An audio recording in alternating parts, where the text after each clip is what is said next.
Good afternoon, and welcome to the St. Joseph's University Unlimited Learning Series. I'm Imani Briscoe from the class of 2017, and I have the honor of moderating today's webinar. As the coronavirus swept through Philadelphia, the pandemic illuminated immense systematic inequalities within our city. The historical context of racial disparities in every domain, from health, homeownership, education, and beyond, reveals a national narrative in which government-sanctioned policies and practices have facilitated an ever-increasing gap in access and opportunities. As we frame this conversation, it is important to consider Philadelphia's past as the backdrop for annual events like the Mummers Parade, with historical ties to blackface from 19th century minstrel shows, the unprecedented and unethical 1985 MOVE airstrike bombing in West Philadelphia, authorized by the Philadelphia police force that obliterated the neighborhood, taking with it the lives of Black liberationists, men, women, and children. And most recently, in response to Black Lives Matter protests, police-sanctioned majority white militia in highly gentrified communities. With recent national events drawing even more attention to systematic racism at large, the topic is an important one for Philadelphians to face head-on. During today's webinar, I will be joined by three experts: Dr. Susan Clampet-Lundquist, Dr. Keith Leaphart, and Dr. Nicole Stokes. I want to thank St. Joseph's University for coordinating today's webinar, and thank you all for taking time out of your day to attend. As you know, a key element of the St. Joseph's University mission is the commitment to lifelong learning. That mission led to the creation of the Unlimited Learning Series and today's discussion on structural inequality within Philadelphia. At this time, I'd like to thank all of our attendees for submitting such great questions that will be used as the basis of today's conversation. A few common themes that appeared in the questions that were submitted during the registration were allyship, SJU community support, and education. Throughout today's discussion, we'll be able to address these questions. Before we jump into our main content, to further frame our conversation, we welcome attendees to take part in our first anonymous poll question that will pop up on your screen momentarily. What we hope to gather from this poll is a moment of self-reflection for the audience to gauge their views on structural inequality and get a baseline for perspective. While we wait for those question responses to come in, I'd like to briefly introduce our three experts. Dr. Susan Clampet-Lundquist is a professor of sociology at SJU and author of Coming of Age in the Other America. Dr. Keith Leaphart is the chair of the Lenfest Foundation and president and CEO of Replica Creative. And Dr. Nicole Stokes is the associate provost for diversity, equity, and inclusion here on Hawk Hill. So it looks like we have a good portion of our responses in, and the responses that majority believe that they strongly agree that structural inequality does exist. What this poll really tells us is that everyone tuning in today is able to come at this conversation from a different perspective and outlook. And I'm appreciative that our attendees took a moment to be introspective about this topic and your willingness to engage in this conversation.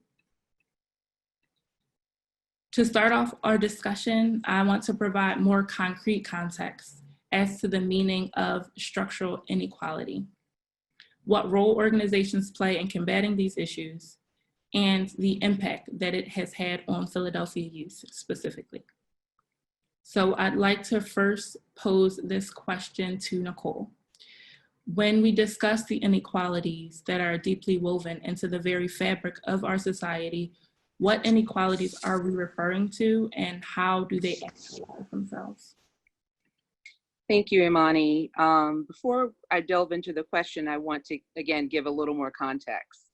In addition to our recent challenges, the ongoing COVID-19 health crisis, Philadelphia, like many other cities around the United States, have been impacted by weeks of protest against police officers' use of force against Black women and men. These events have forced reflection and dialogue about structural inequalities and the racism that is prevalent throughout American social institutions, and higher ed is no exception. I firmly believe that critical reflection begins at home, and many of the questions submitted by our attendees in advance of today's event offered critical reflection and noted their own experiences on our campus, some positive and some negative.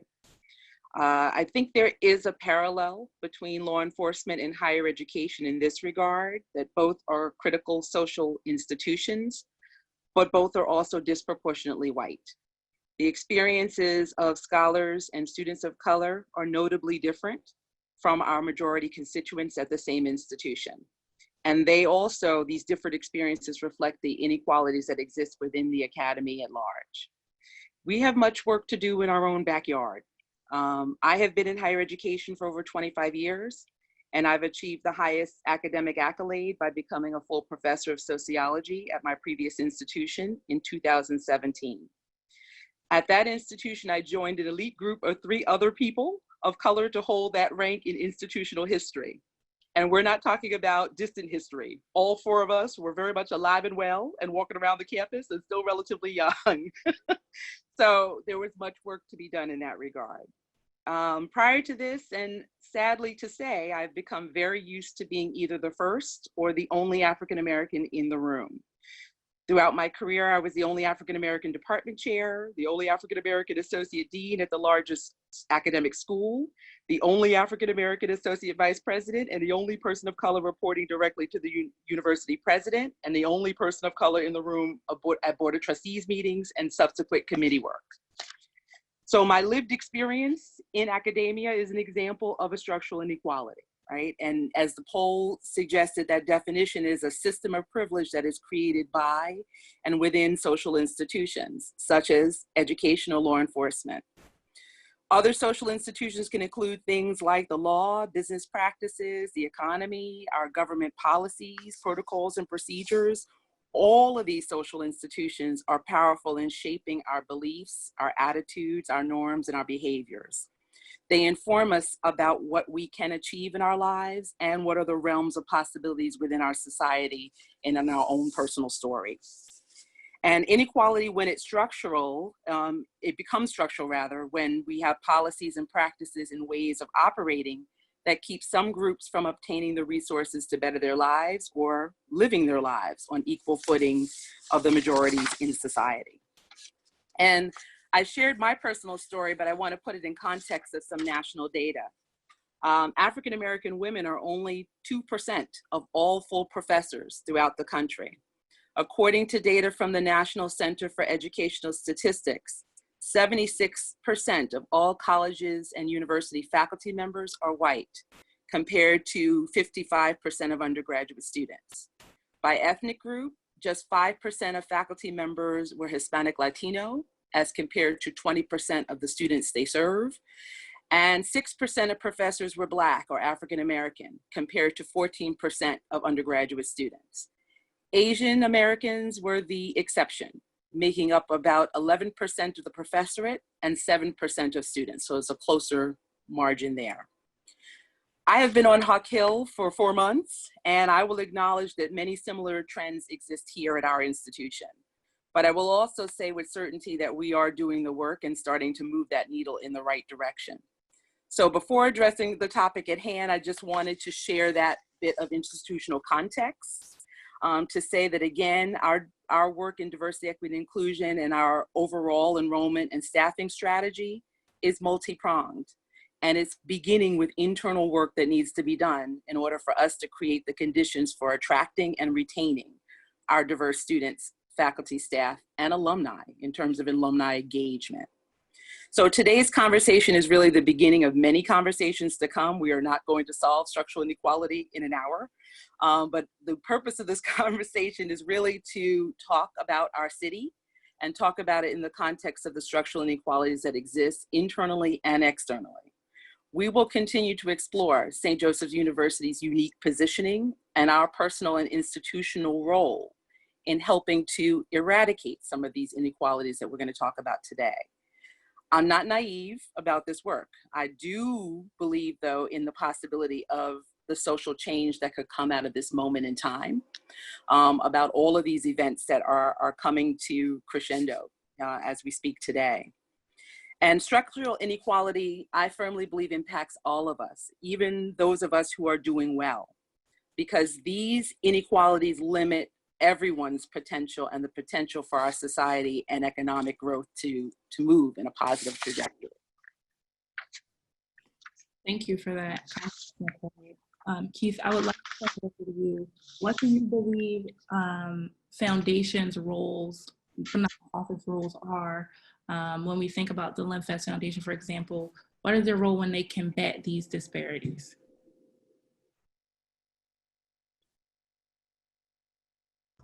Let me unmute first. Thanks for inviting me here today to participate on this panel. I'm proud alumni and graduate of the MBA program at St. Joseph's in 2001.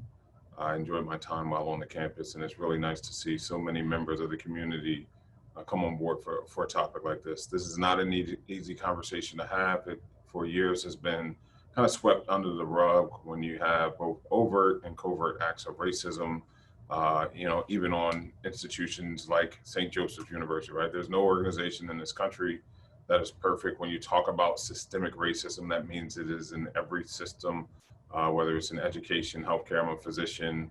You look at the health disparities there, whether it's in business, whether it's in the criminal justice system, which we all know needs great reform right now and is getting great attention. What the disparities around sentencing for people in the city versus suburbs, when it was related to crack cocaine and powder cocaine. So it is systemic, right? And it is not one entity that can solve the problem. But as a chair of the board of a foundation that has really worked to kind of close the opportunity gap, because what happens in life, and many times your zip code that you're born in often predicates your success in life. And if you're like me, who was born in an impoverished zip code with working poor people, poor and working poor people in the community, you almost feel lucky to have escaped and become even a professional. And I say that sadly enough, that oftentimes as a Black professional, we often feel like we got lucky because we were able to escape some of the trappings that exist in communities, right? That shouldn't be the case. I shouldn't feel like literally I got drafted in the NBA or the NFL to become a doctor or a lawyer or a teacher or a professor. There are certain conditions that don't allow that. So we know statistics around zip codes and disparities around healthcare and education and funding formulas, as we know on education, and how much it is not equal there. And so it's not just one system, but foundations. What we focus on, specifically the Lenfest Foundation, is closing the opportunity gap. And we've looked at kind of three main areas, specifically for young people from K to 12. We really focused on our early literacy. We all know that you learn to read, so you can read to learn, and you have to be able to read, be on grade level by third grade in order to have good success later on. And so we really put a lot of money and resources into that. We also recognize that a lot of times in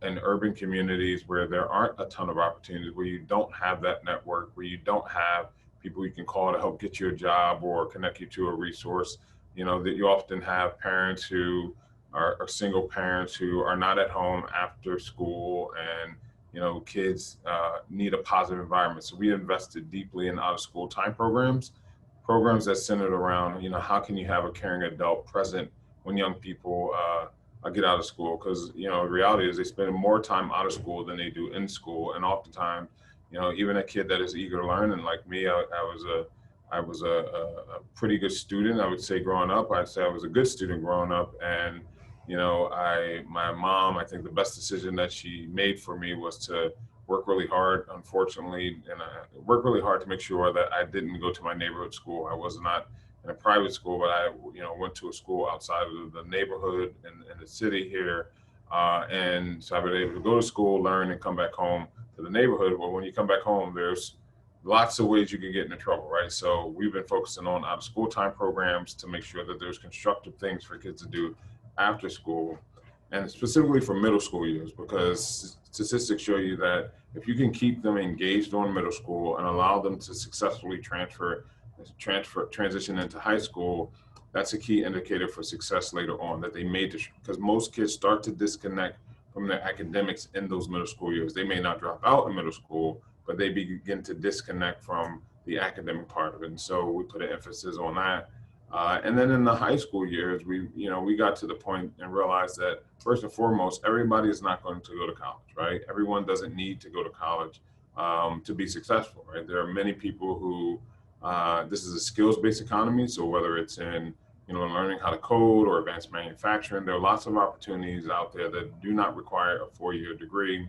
And oftentimes, if you're first generation and you're new to navigating college ecosystems, you get into a school, but you often leave there burdened with a ton of debt for a degree that may not give you the return. And so, how can we find ways to set young people up for success through training programs, teaching them to be an electrician or a carpenter or work with their hands, some other skills that didn't necessarily require a college degree. And coding right now is one of the biggest booms, right? I have a technology company, and I often tell people that I hire people at 6 figures right now who never went to college, right? They may have done 2 years of college, but did not graduate, right? So that doesn't have to be a barrier, and we can provide opportunities. So that's from a programmatic perspective, the approach that we have taken as a foundation. But I think probably even more important, when you look at addressing disparities, you have to have people at the table who kind of understand the real world issues, right? And so, Jerry Lenfest, who our foundation is named after, I always say, I don't think he did this by accident when at the time, he asked me to come on the board. This was now in 2011. I had done some work with the foundation previously in reentry, but in 2011, he asked me to come on the board and asked me to help reshape the thinking around the strategy and doing work to help, inner city youth. And then 2 years later, he asked me then, at the time, this was 2013, 38-year-old African-American male who grew up in the city to, follow him as chair of the board of the Lenfest Foundation. He could have asked anyone to step into that role, but I think he was very pointed and intentional about the type of leadership that he thought should be addressing certain issues within the community. And so he empowered me in that way. And then the other thing we did was, not only me because I'm not a practitioner, I'm not on the ground. I think I have an understanding of what the needs are and how to get things done, but we opened up our program committee where we evaluate our grants, not just the board level, our program committee where we make key decisions around grants to diverse practitioners in the field, African-American leaders who are on the ground doing the work, and we got real-time feedback. So I think foundations have to open up their silos and not just make decisions at a board level that are really, more than likely not very diverse, right? But as you begin to make decisions around actual programs and the effectiveness of those programs, I think it's smart and it's wise to have practitioners who are in the field doing the work as a part of the process. So to me, those are really, really tangible steps. And from a nonprofit perspective, we oftentimes throw it on a nonprofit and let them figure it out. They cannot do it without resources, right? They cannot do it without support, and they also need capacity. And most people who work in a nonprofit have chosen to do the work. They have chosen to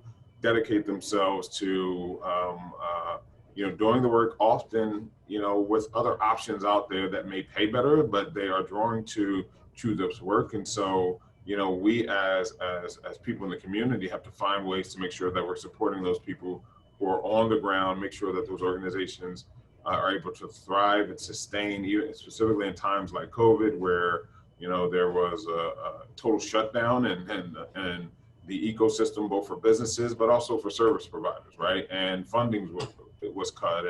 But I think one thing that I did see philanthropy do well was respond and say, hey, we understand that you may not be able to fulfill your work even as you spec'd out in your grant proposal in November, right?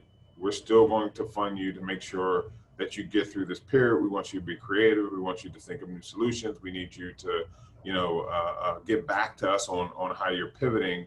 The approach wasn't to cut funding. So for sure, nonprofits are a part of the solution, but they cannot do it alone. Business has to jump in there, and business leaders, more importantly, and business and political leadership. And a lot of times political leadership can be lip service on a local level, and worse, sometimes on a national level. But I think this has to be a collective of people around a table saying we want to address these disparities because we all have a role to play in achieving those goals. Thank you for that, Keith. Susan, my next question will be for you. Keith alluded to the zip codes and the zip codes determining outcomes and reaching students in their middle school years being fundamental. From your research and writing, what are the impacts that emerge as a result of lack of access to resources for younger generations of Philadelphians, and what could be addressed in the short term to impact their lives moving forward? Yeah, so, just to kind of give a little bit of a numbers perspective on it, in Philly right now, over 1 in 3 kids, so that's people under 18 years old, are living below the poverty line. So this percentage is higher for Black and Latino kids. It's almost double the rate for white kids in Philadelphia. And so, as Keith was talking about, a lot of times we, in this country, it's really a matter of luck, in trying to make it out, which isn't how it should be, and so growing up poor puts kids at risk for a number of different things. It doesn't mean that it's definitely going to happen, but it raises the likelihood that kids are going to be at risk for food insecurity, for child maltreatment, for mental and physical health issues that may last into adulthood, and also reduced earnings as an adult. And if those kinds of things don't concern you at like a visceral, empathetic level, then they should concern you for a cost level, because childhood poverty costs society. So it costs all of us. By some estimate, it cost for the nation over $1 trillion. And the argument oftentimes against putting money into poverty reduction programs to make it so that it's not just about luck is that we can't afford it. But the thing is that we are already paying for poverty. It's just that we're not paying to reduce it. And so I want to focus in on like one aspect of growing up poor, which also was alluded to before, which is education, because this is a social institution that reproduces inequality. And in the United States, we have decided that where you live should determine what type of public school that you go to. So if you live in a community that's rural, suburban, or urban, that is predominantly low income, then the quality of public schools that you go to is going to typically be lower than an affluent community. And that's because we rely so much on revenue from property tax to fund our schools. In other countries, the government makes up just over half of all of public school funds. In the United States, it's closer to 14%. And so that gives us much less leeway in terms of evening out these local disparities. At St. Joe's, we have a perfect and heartbreaking example of this. City Ave runs right through campus. On one side, we have the Lower Marion School District, where the last time I checked, the revenue per student was around $28,500. On the other side in Philadelphia, it is literally half that. So we have half the amount of resources coming into our students, yet we have the same expectations. So when my daughters who graduated through Philadelphia Public Schools, when they took the Pennsylvania State Achievement Test or the ACT or SAT, they didn't have this thing where they were like, oh, we know you went to a school with half the amount of resources as those on the other side, right? So we're gonna give you some points here. No, it was the same exact test. So it's the same expectations, but with half the resources. And I think these are things that we need to consider when we're talking about how how structural inequality plays out. Our public schools in the Philadelphia metropolitan area still suffer from racial segregation, just like the rest of the country, where by one estimate, schools are just as racially segregated today as they were in the late 1960s. This relates to where people live. As legal scholar John Powell put it, geography does the work of Jim Crow. So the Lower Merion School District, for example, is predominantly white, and the Philadelphia School District is not. And race matters in how Pennsylvania distributes their state funding for schools. So less affluent districts that have that are predominantly white get more state funds than comparably poor districts that are predominantly Black and Latino. When we're thinking about what kind of things we can address in the short term, I totally agree with what Keith Leaphart was saying in terms of thinking about investing in out-of-school time. Those kinds of things give students, what we found in my research, the chance to find identity projects where they can have concrete activities that they feel passionate about, that they can be about, and that can help them get to the next stage and moving into young adulthood. I also think that we need to think about investing funding into children and teens by making state education funding more equitable. That is possible. If we're thinking about older teens, you know, many, just like Keith was mentioning, many older teens can get trapped with high student debt, particularly from for-profit higher ed institutions where they end up with thousands of dollars of student debt, but no diploma to show for it. You know, whether that's a 4-year diploma or whether that's like more of a short term, like if you getting a type of certificate. I was just talking to a young man that I had met 30 years ago when I first moved to Philadelphia. We reconnected a couple of weeks ago, and he's in debt for about, I think it's $20,000 for one of these for-profit education colleges that had been deemed by the Obama administration to be, you know, basically fraudulent. But he still holds that debt, and he doesn't have any kind of diploma to hold from it, nor does he have college credit that then he can transfer into a community college, for example. We need to think about how can we help community colleges, making them more user-friendly for adults, for young adults that don't have the kind of knowledge from their social networks to go through this process and don't have the kind of resources to pay for higher ed. And this can help translate into degrees that funnel into stable and well-paying jobs. We can also think of it, you know, going back to what Nicole was saying in the very beginning, like what can we at St. Joe's do? How can we expand avenues to more and more young adults from Philadelphia schools to go to St. Joe's without a heavy layer of student debt? Thank you, Susan. I think those statistics help us understand this issue even further. And now I'd like to gauge the audience's view by administering our second poll about structural inequalities creating significant barriers. That poll pop up on your screen momentarily, and I'll give some time for folks to reply to provide more insight as to how you're all feeling about it. All right, I'm seeing the poll results come in. The goal of this question, again, is to survey the audience's understanding of the impact and correlation between access and outcomes. So thank you for taking time to participate. All right, so it looks like the consensus that most of the audience responded with is that that access is very important in determining the outcome of a person's life. And this poll is a great segue into the next portion of our discussion.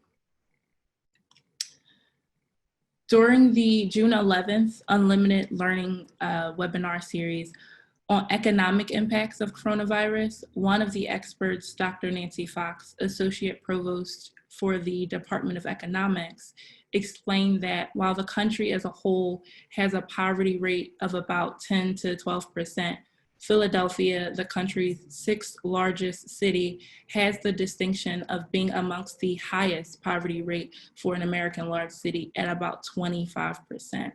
So Nicole, I'd like to ask you, since we know financial well-being affects everything from health, housing, education, employment, and more, can you talk a little bit about the issue of income inequality that our city faces and how that intersects with other forms of inequality? So thank you, Imani. I would definitely highlight the themes that were previously mentioned by Keith and Susan by saying there is intersectionality or crossover on the income variables and a number of other variables that contribute to three themes that I see in our city, that our city grapples with. One of those themes is uneven growth and expansion. As you noted in the statistics, Philadelphia has the highest level of income inequality among America's 50 largest cities. But what is significant and different or unique to Philadelphia is that we have also a shrinking middle class. And there is a growing gap between those who are high income attaining and those who are the poorest in our city. And with this shrinking middle class, as Susan noted in her comments, it affects the ability to generate money and resources to finance many of the social institutions that we're talking about, public education being one of them. We also in our city, again, filling around this theme of unequal or uneven growth and expansion, we also have had a real estate boom in this city that has had concentrations of that boom in areas of our city that are already high income attained or where high income earners live. And that same boom has not trickled over to the other sides of Philadelphia where our lower income, and just to, again, put some figures to that number, in neighborhoods, specifically in North Philly, numerous West Philly neighborhoods, the consistent median annual income are households with income data below $25,000 per year. So we, again, see this play out in terms of how our city even develops in terms of city planning and real estate development. The second theme is one that has been noted by my two colleagues, the educational divide. Our income inequalities is attributed twofold to public schools that are underfunded, but also in terms of the lack of educational attainment. So sociologists have seen this data for decades to look at educational attainment is often a predictor of income attainment. So while there are some folks who have Ph.D.s in Russian literature who are sitting at home on their parents' sofa, the vast majority of the people with Ph.D.s, our unemployment rate is 2%. And you see an upward trend in income attainment with the increase in educational attainment. So there is, those two variables intersect very greatly. And when we look at the education data and where people live, there is a pattern to that geography as well. So when we look at advanced degree holders in our city, those advanced degree earners are also high income earners, and they live in very particular pockets of the city, mostly around Center City, University City, along the Schuylkill River, into East Falls, Germantown, Mount Airy, Chestnut Hill. And then when you look at the other neighborhoods that I cited earlier, there is, with the lower income, there's a correlation to those are the percentage of the people in the city who often don't have a high school education. So again, there's an intersectionality there. The third theme is population flows. And one of the things that those who study population demography or trends of how population flows, Philadelphia has swells. We have a population growth that's very young, and we also have a population growth that's older or among the elderly. We are consistently losing middle-aged people, which correlates to that shrinking middle class. So just again, put some numbers behind that. When the Pew Institute and others actually study who is leaving the city, when we look at a relationship between race and age, whites who comprise 45% of the population in that middle age bracket that have moved out of Philadelphia.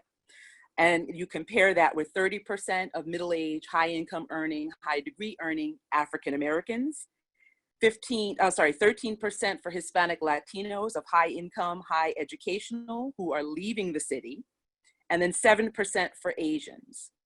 And when you look at that, all of these variables are contributing factors. When the surveys ask people why are they leaving the city, they cite things like the lack of quality public education, which Susan noted in her remarks, a lack of city infrastructure, a feeling of not getting city services in exchange for tax revenues spent.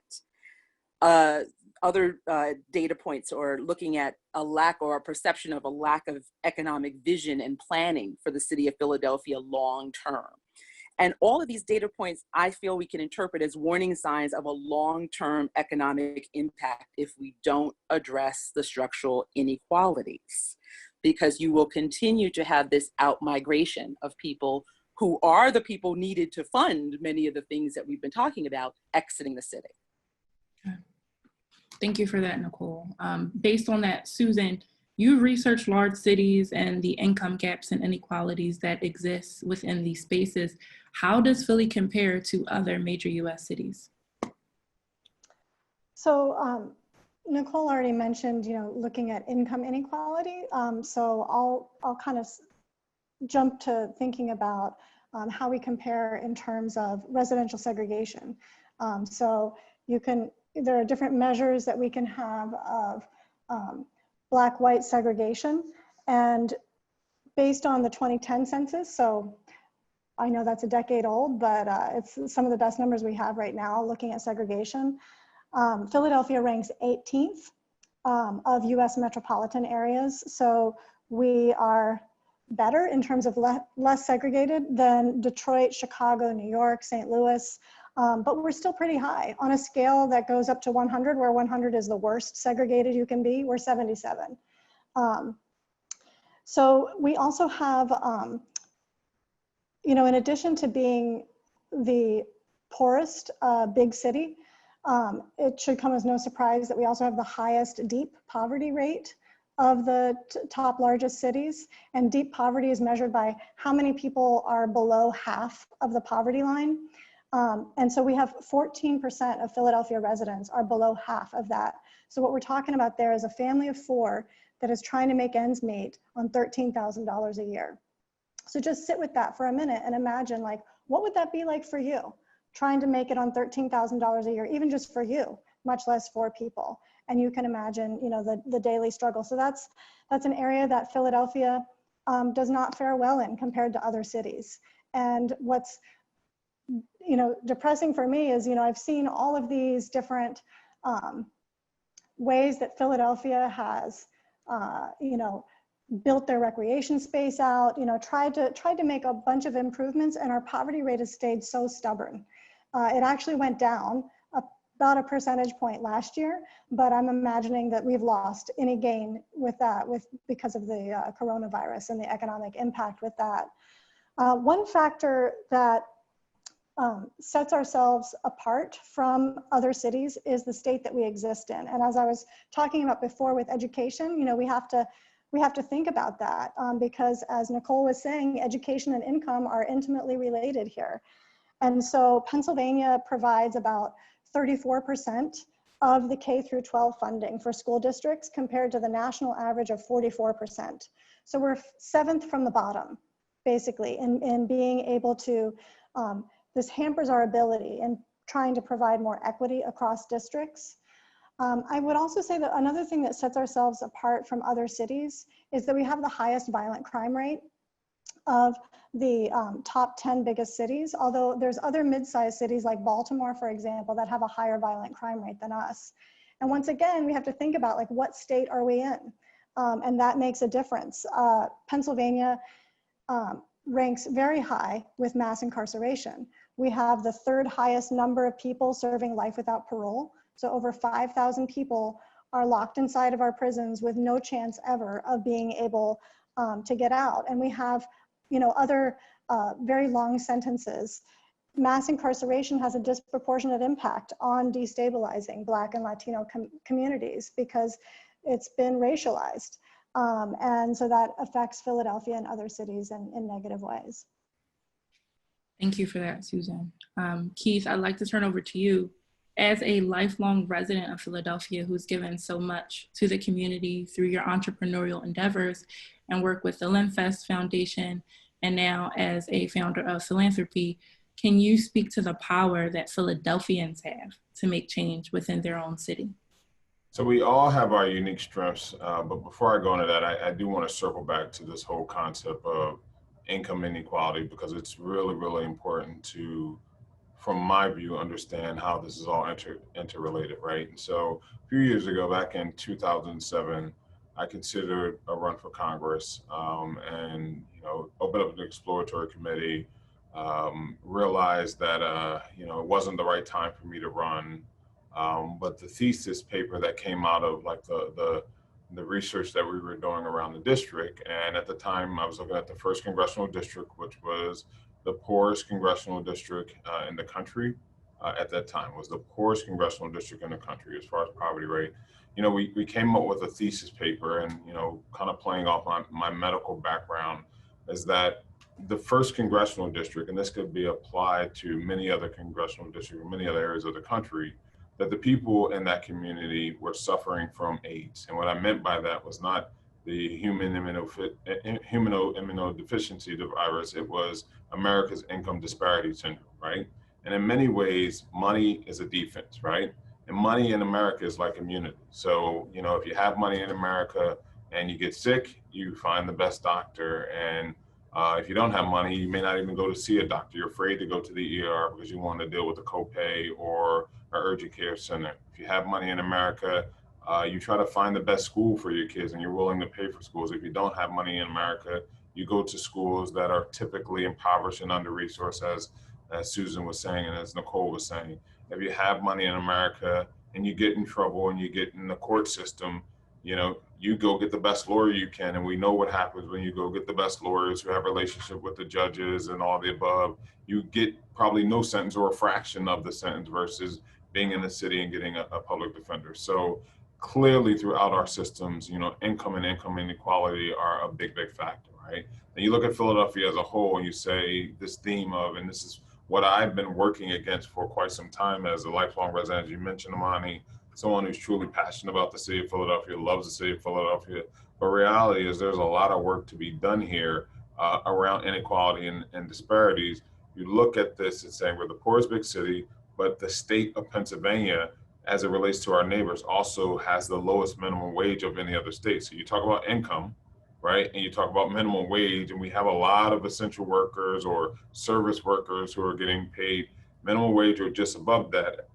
Delaware has a higher minimum wage, New Jersey has a higher minimum wage, West Virginia as a state has a higher minimum wage, New York, of course, has a higher minimum wage. So we are, as a state, setting this low bar and expectation for what people should work for, and setting that as a foundation for business. And we're wondering why, as a big city with a large amount of people who are just entering the workforce, maybe low skilled, are just really getting, are not even able to get by on the wages that they're getting paid. So I had to touch in on that. But I think as an individual, we all have a role to play in making sure that inequality doesn't spread, that, that racist thoughts don't spread. And right now, it's great to have this conversation here on the Zoom webinar, but it's important to have these types of conversations when we're in our own silos, right? And to be able to call out and have uncomfortable conversations with people when they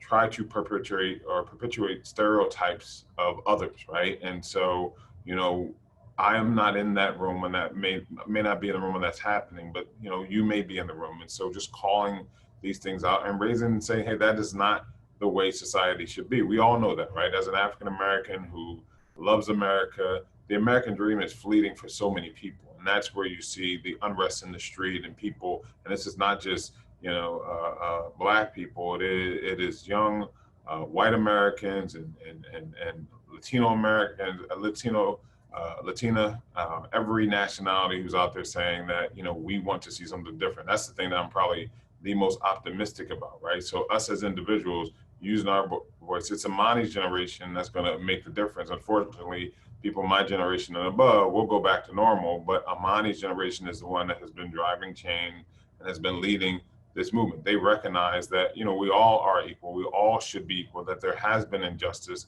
and inequality. And I love to see that poll. That last poll was that, we all said it's very, very important that these factors around inequality, that we need to provide access and all the above. Then it's about choices. And you cannot tell me that there are not resources to make better choices, to empower people, right? We just pumped trillions of dollars into businesses during during the COVID crisis, right? Like it was nothing. Money just came flying out of nowhere. You know, I benefited from PPP. I applied one day, and 3 or 4 days later, money's showing up in my account. That has never happened for when we've had other crises, and we see what's happening in urban Americans and in education. How can we find money for certain things, but not find money for other things? So we're being intentional in our choices, and truly it is a choice. But, you know, as Jerry Lenfest, who was one of the smartest people, was definitely the smartest person that I knew personally. He told me a long time ago, and you know, he said to me, he said, Keith, in one day in this country, there's going to be a revolt. And he said it to me, and when he said it, I believed it. And he said it in the context that you can't have super rich people like me and super poor people and expect the poor people not to revolt. Now, this is a billionaire who's sitting up here saying that there, you know, essentially I'm predicting there's going to be revolt based on the logic that I have too much and these people have too little. Now, he died trying to give all his money away. We all know he's one of the original signers of the Giving Pledge, and you know, gave away every dime that he possibly could while he was alive.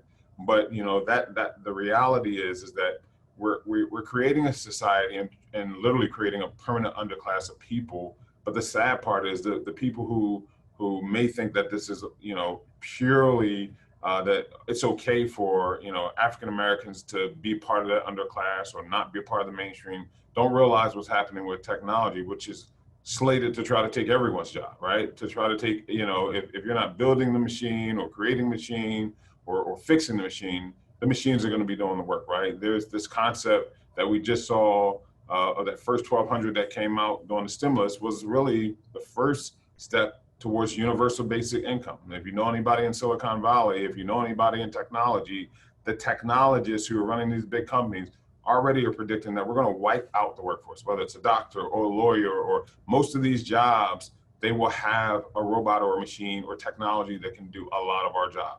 So what are we going to do? This is what they're thinking. What are we going to do to make sure that people survive? Okay, we'll do universal basic income and give people a stipend a month. Now that hasn't kicked in, but we do know we just had a presidential candidate that was his entire platform, one of the main features of his platform, Andrew Yang, right? And so, you know, my point is, as a society, we need to wake up and realize that that these divisions that we create amongst ourselves, and a lot of them historically have been based upon race. We cannot, you know, deny that there has been a foot or lack of a better term, a knee on the neck of African American people in this country for far too long. We've reached a critical moment where, you know, the young people have said this can't happen anymore. And once again, it's not just locally or it's nationally, it's internationally. The time is now. And what I would say to people is use your voice, speak up. Do not be afraid. And if you feel if you're an African American listening to this and you're in a workplace, because oftentimes we just shrug it off. We won't say a thing, even though we encounter covert or overt racism, because we have just been conditioned to believe that that's just the way it is. No longer acceptable. Call it out in a professional way, call it out respectfully, but you have to point out when things are, when systems are set up that actually help reinforce the stereotypes or help to continue to make sure that there is inequality there versus actually trying to break down those barriers. Thank you for that, Keith. Next, I would like to ask this one final question because we are getting towards the close. With the recent demonstrations and protests held in Philadelphia and globally, they're focused on the police brutality, weaponizing race, and various instances of systematic racism. Given our Ignatian and Jesuit values, what advice would all of the panelists give to allies who are looking to create action for a more equitable and inclusive city? Nicole, we could start with you. Sorry, wasn't sure which panelists. I think as the Jesuit institution, we are truly uniquely placed to address a lot of these issues we've been talking about. I have been a chief diversity officer at other Catholic institutions, but I would say Jesuit messaging in particular and mission and value speaks very directly to diversity, equity, and inclusion work. The idea of the Examine, we have an Examine that talks about racial justice and racial equity. We have tools that can put us in the mindset to do a lot of the things that Keith was talking about, to speak up when we see inequalities, to be agents of social change. The commitment to social justice in the Jesuit tradition also lends itself to this work in a very seamless way. So I do think that making sure that what I would call racial literacy and cultural competence are part of the educational experience at Jesuit institutions, and particularly St. Joseph's University, is critical.